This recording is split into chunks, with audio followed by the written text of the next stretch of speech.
Hi, everyone. My name is Britton Slagle. I'm the founder and executive director of KarmaSue. Our mission is to support Coloradan families enduring companion animal cancer through education, counseling, and financial assistance. We would like to thank you for attending our workshop today. If you're interested in watching any of our previous workshops, please visit our YouTube channel. And if you have any questions or would like to connect with us directly, you can send us an email at admin@karmasue.org. Today's workshop is titled, What It Means to Receive a Cancer Diagnosis. Our special guest facilitator is Dr. Katie Christopher Braddock.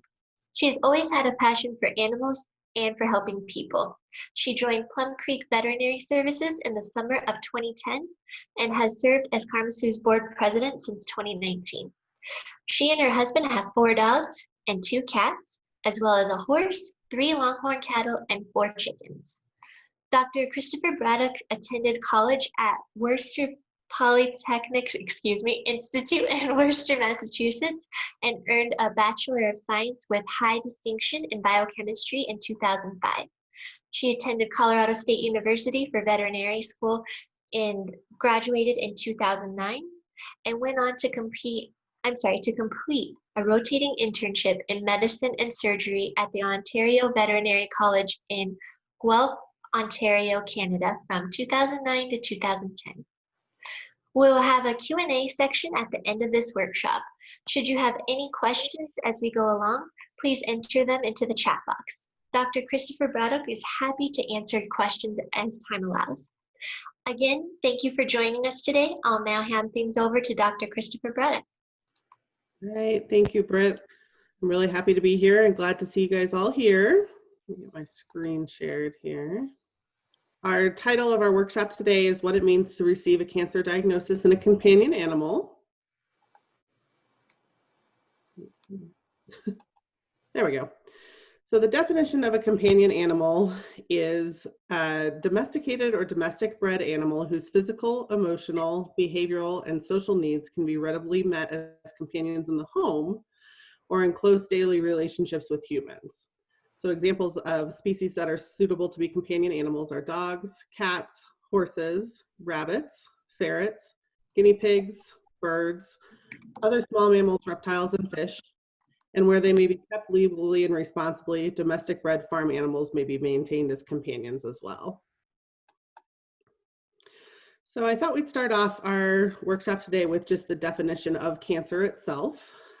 Cancer is an abnormal growth of cells, and it can present in different ways. It can present as a solitary mass, as we see kind of down here, or it can also be a widespread growth of those abnormal cells throughout the body.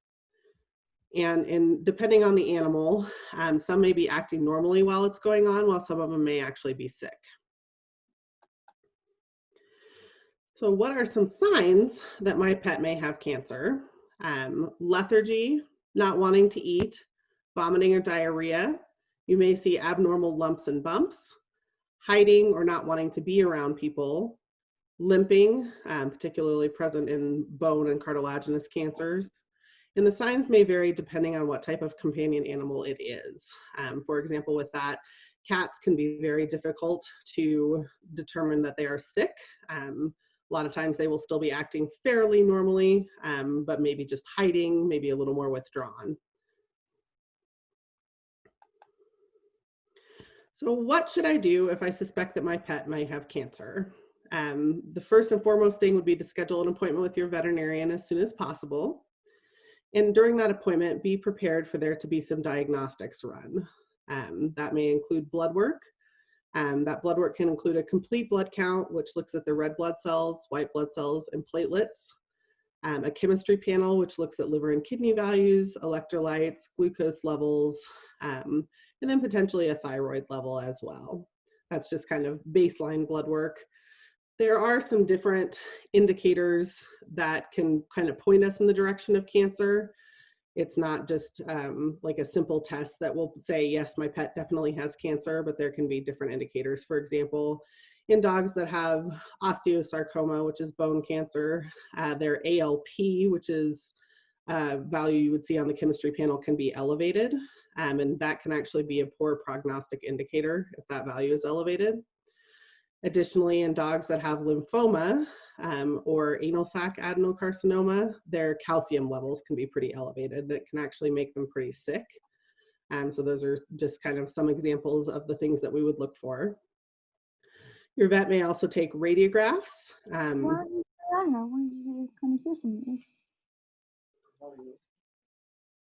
Sorry. Vet may also take radiographs, whether it be of the chest, the abdomen, or if they're limping of the bone structures, depending on which leg they're limping on. A lot of times we will take chest x-rays because it can be the first place that cancer spreads to. And we take abdominal x-rays just to look for masses or anything going on in the abdomen that could indicate that there's a cancer present. If the pet has any of those masses that we had talked about earlier, your vet may do a fine needle aspiration, which is taking a small needle and drawing out some of the cells, putting them on a slide and looking at them under the microscope to determine if the cells there are cancerous. And also they could potentially perform an ultrasound looking for any sort of mass or indication of cancer. This is kind of a continuation of the previous topic. What would I do if I suspect my pet might have cancer? I would try to have a list of questions ready to ask your veterinarian, and we'll talk more about what those questions might be later in the presentation. You would be great for your veterinarian if you bring a list of the current medications and the supplements that your pet is on, as well as the brand of food that they're eating. That just kind of may dictate what treatment can be started at that time or if we need to wait. I would consider writing a list of the changes that you've seen in your pet to report to the veterinarian. I know personally, sometimes if I'm nervous and stressed, everything that I've been thinking about kind of goes out the window. So it may be helpful to have things written down just so you don't forget anything. And also keep a journal of the changes and things that your pet is doing. Like I said, it's often hard to remember when and what occurs, and a journal will help you remember those things to report to your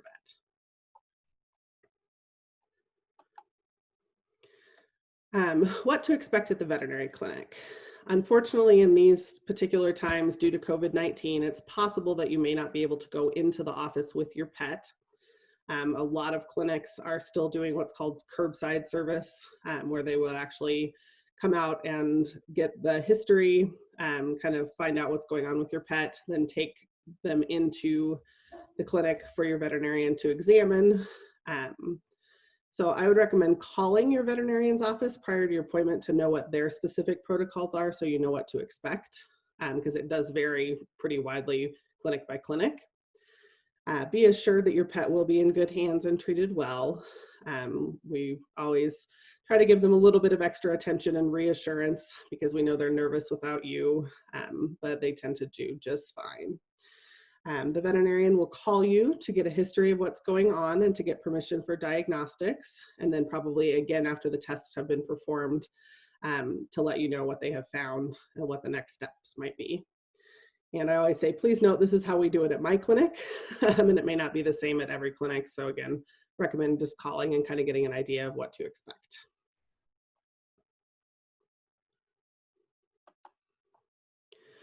So it is cancer. What do we do now?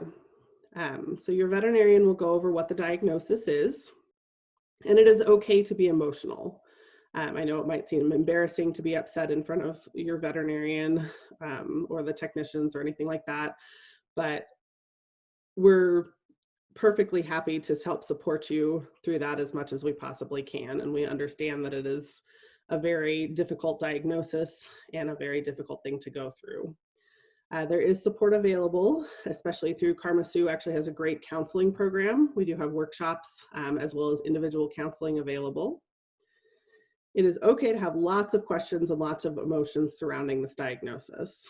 And one thing I might recommend that you do is, as you kind of think of them, maybe write them down, just so you don't forget, again, kind of in the moment with everything being up in the air and emotional.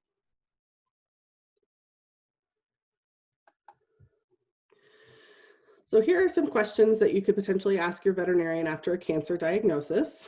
The first one I would recommend is, can you please write it down? Give you correct spelling and allow for you to do some research on your own if you're so inclined to doing that.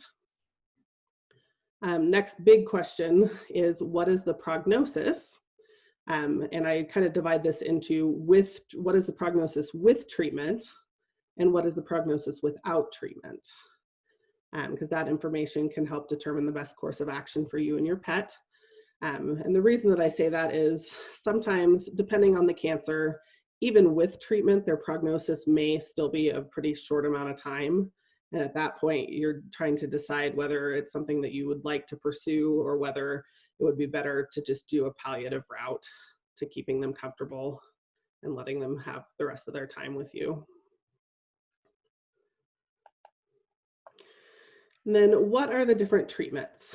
And I think this is something that sometimes people don't know. There are likely multiple options for treatments, and it kind of depends on what type of cancer it is. But a lot of times there are multiple treatments, usually ranging from the most aggressive to the least aggressive.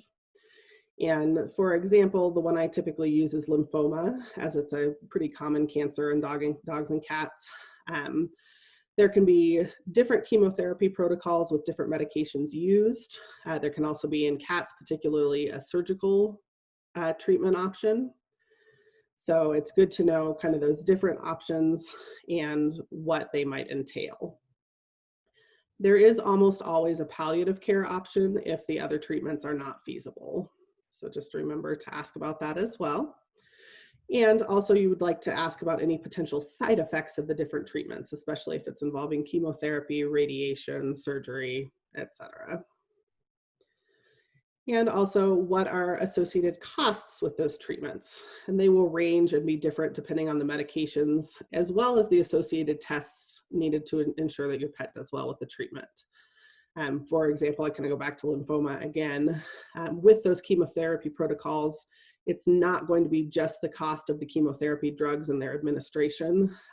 We also generally need to run blood work prior to each chemotherapy protocol to make sure that their white cell level is at a good level so that we're not going to make them really sick by doing the chemotherapy that day. So there may be other things that are associated with the treatment besides just the cost of the medications and administrations.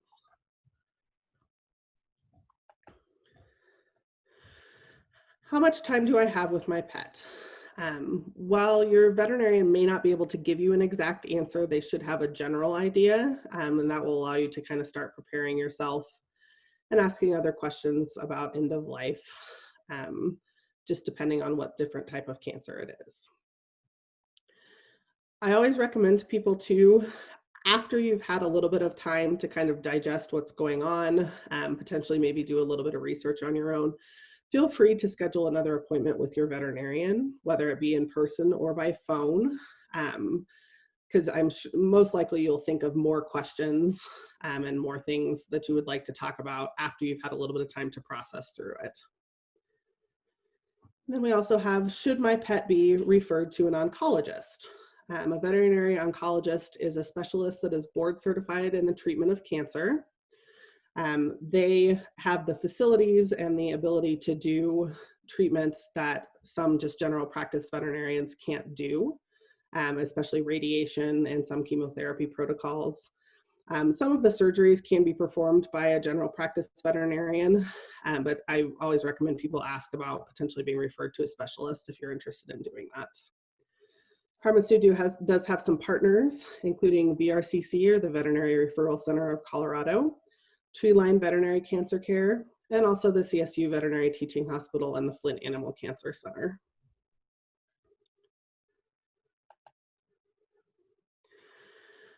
What medications can my pet continue to be on? Some of those medications may need to be changed depending on the type of therapy required for the cancer.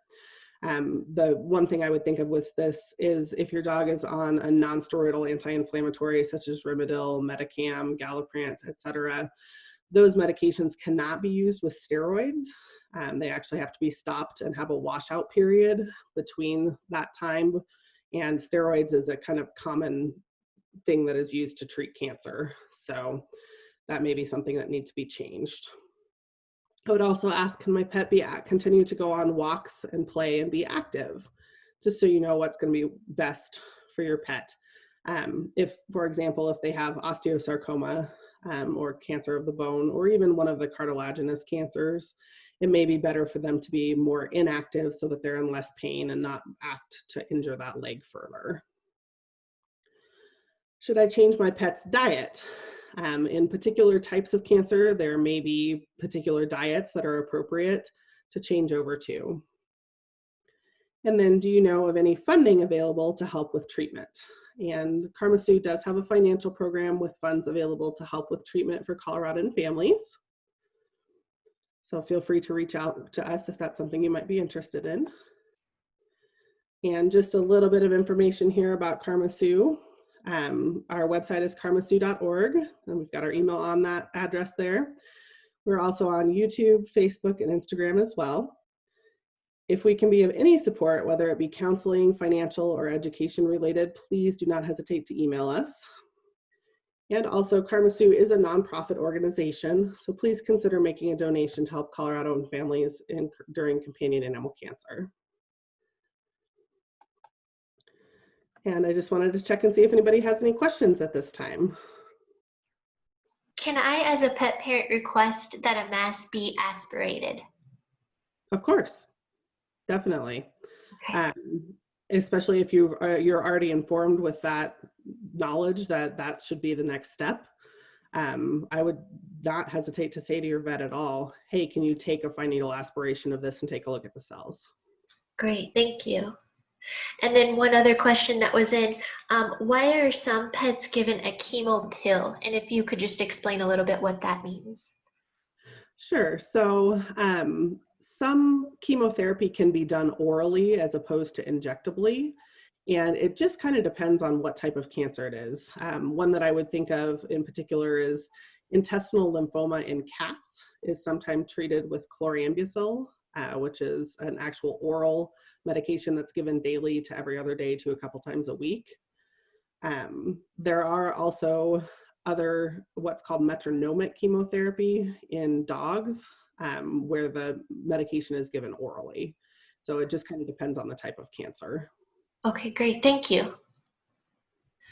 All right, and we have another one coming in from Taylor. How do we know the difference in a lump that is worth checking on or that could just be a cyst? Great question, Taylor. That is a great question. Honestly, you don't know until you aspirate them. So really, honestly, any mass that comes up should be aspirated. You might be able to have a few clues that they may be less harmful if they're freely movable, not really adhered or attached to the underlying tissue, if they're soft.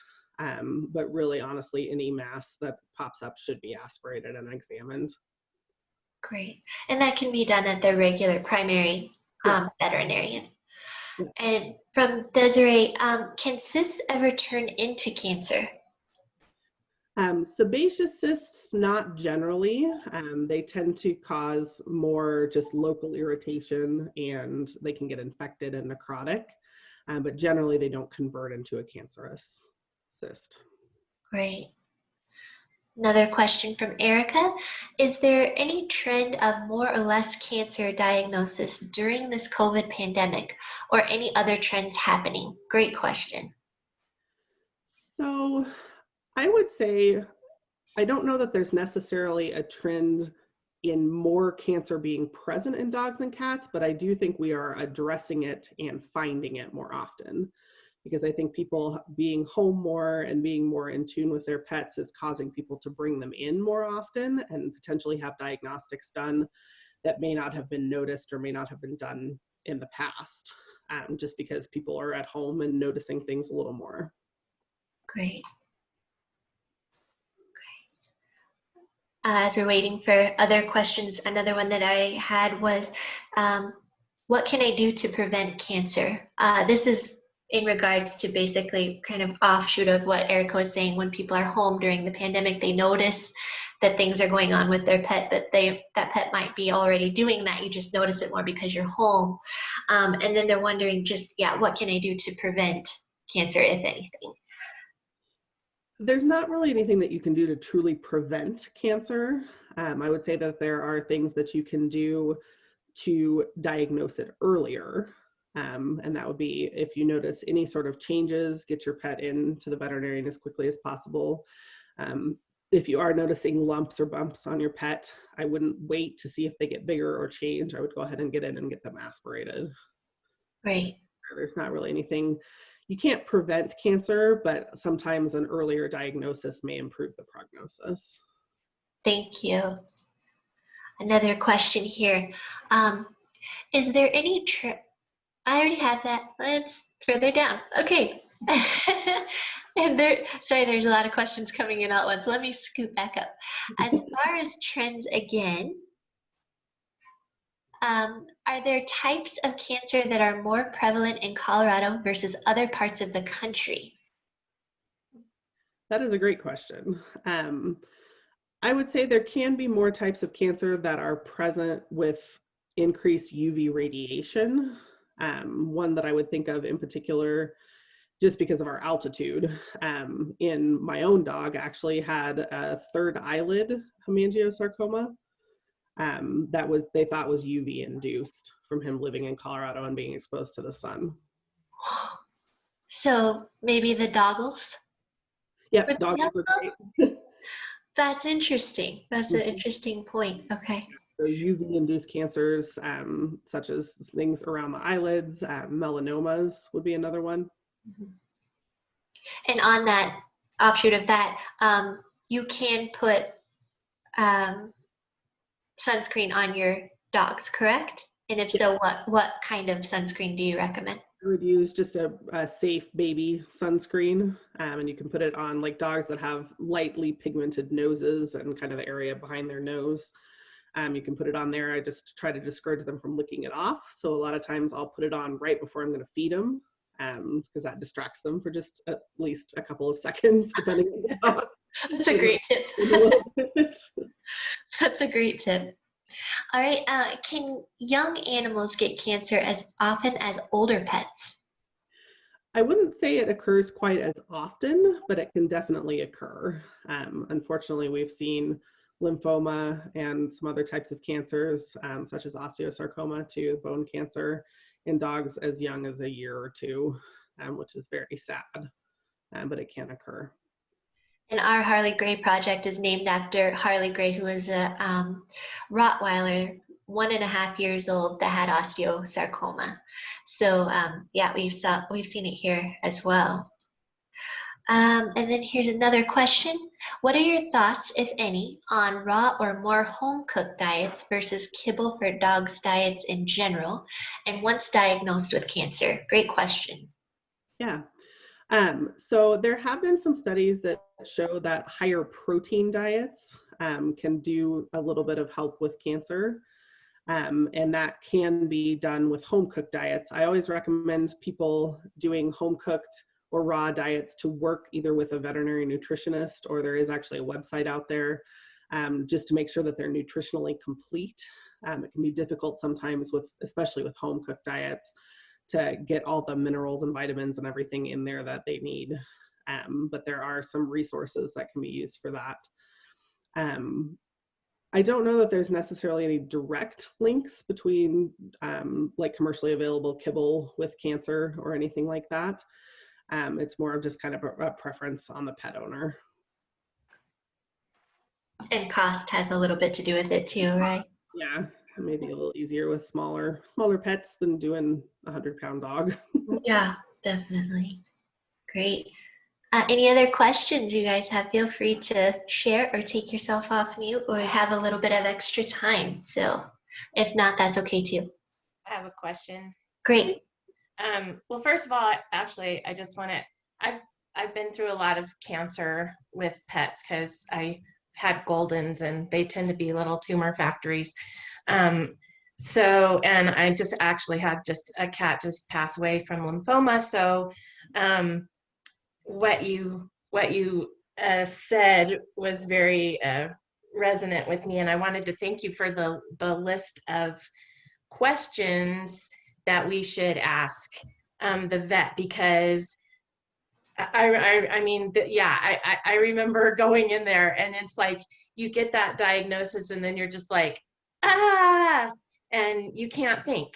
And then I go home and I'm like, oh, but what about this? And what about that? And should I try this? And what about that? And can I do these two things together? And so that was really, really helpful. And I'm going to keep that because I have 2 more Goldens. So I'm pretty sure, it's going to happen again, as much as I hate to say it.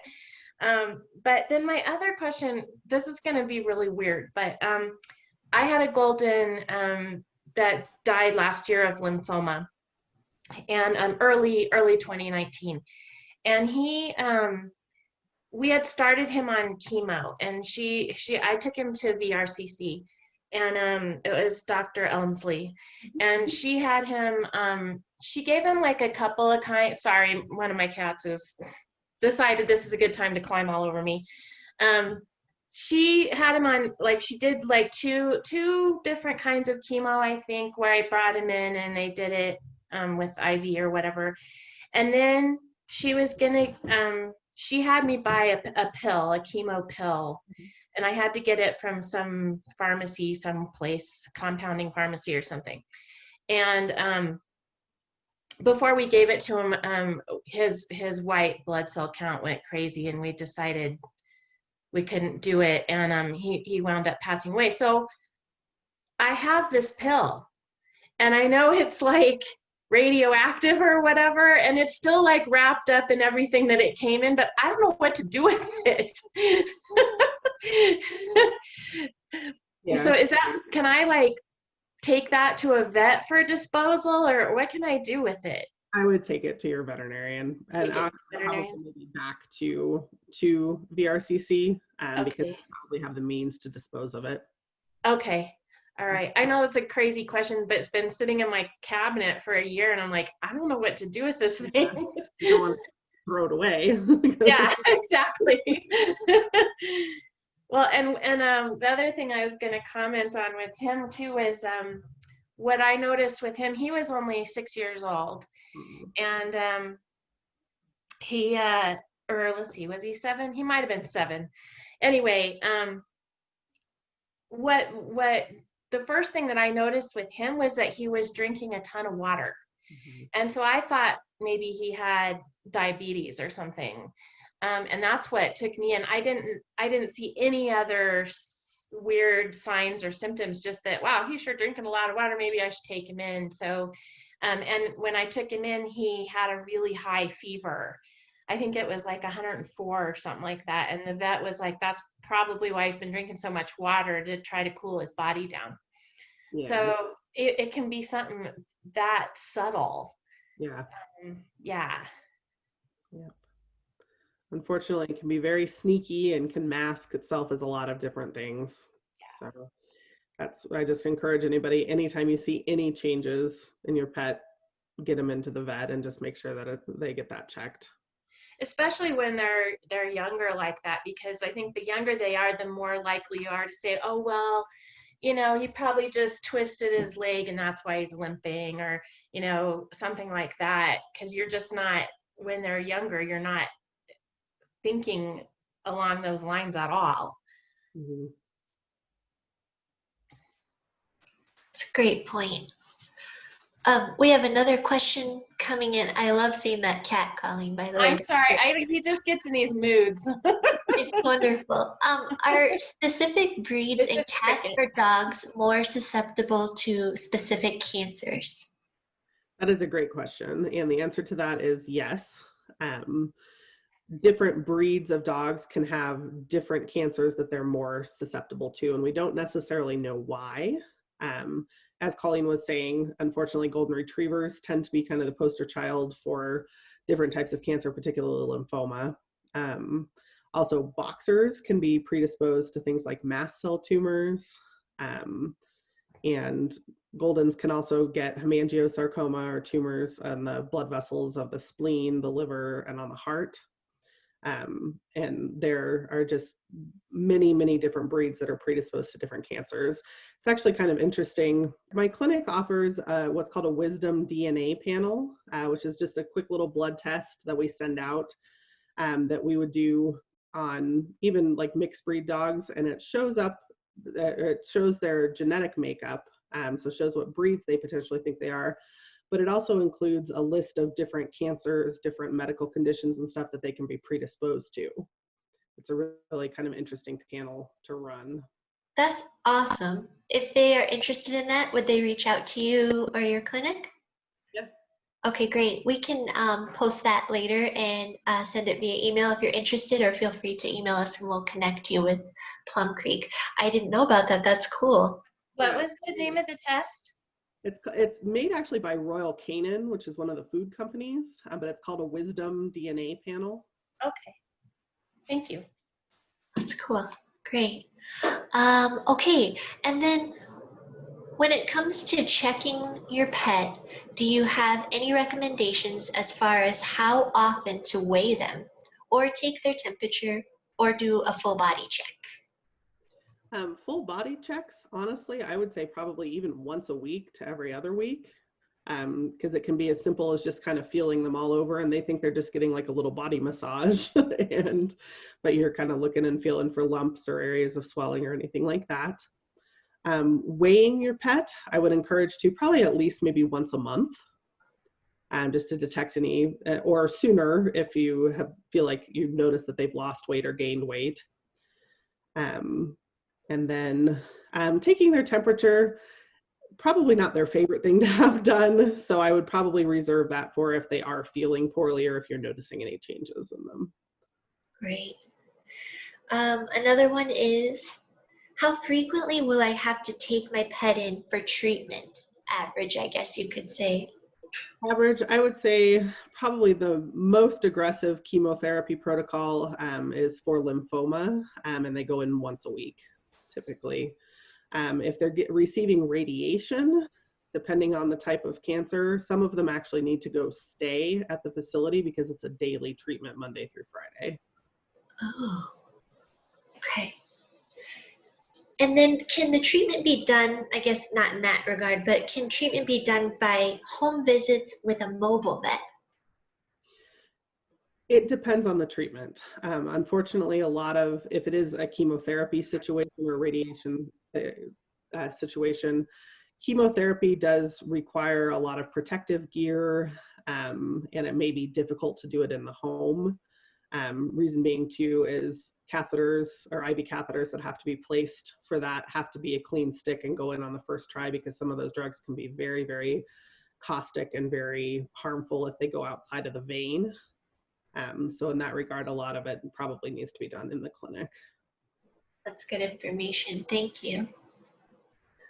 Any other questions? We're almost done, but these are great. Thanks for the information, Katie, and everyone that's giving us questions. We do have another one. Would you recommend coconut oil as part of your dog's diet as a natural preventative health measure for some types of cancer, knowing that there is no definitive scientific data to back this up? Yeah, I think it's a great supplement, honestly, and it helps with their coat as well. So I don't have a problem with that at all. I think it's a good supplement for them. And how would you add that to their diet?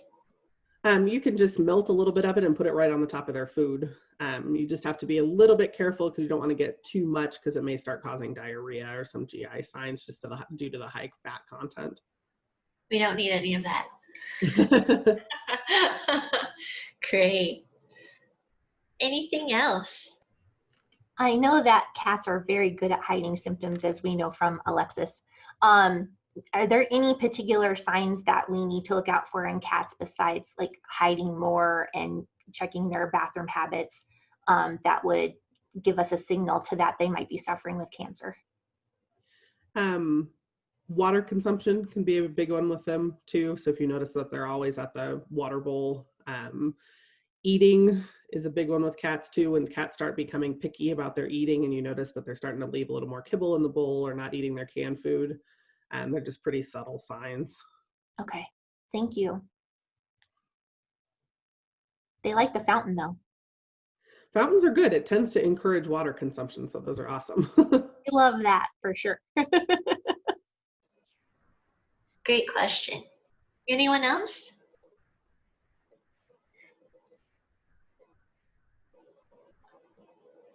Any other information you'd like to give us, Katie? I don't think so. I think probably one of the biggest things is always don't be afraid to reach out to your vet if you have a question or something going on. Great. Well, thank you for this information and for being with us today. And thank you for everyone who contributed questions and who hung out with us and was able to learn a little bit more about what it means to receive a cancer diagnosis in your pet. Next February, we will be meeting with an oncologist in Boulder from Treeline Veterinary Cancer Care, and it will be our meet and an oncologist. My words are not coming out very well today. And she will kind of take a part 2 of this, where Katie left off. So stay tuned for more details on that, and feel free to email us if you have any questions, or if you'd like more information, or if you want to be connected to Katie and or Plum Creek on anything that she had described here. So thank you all very much. I hope you learned something new, and have a great day. Yeah, thank you all for coming. I really appreciate it and really appreciate all the great questions.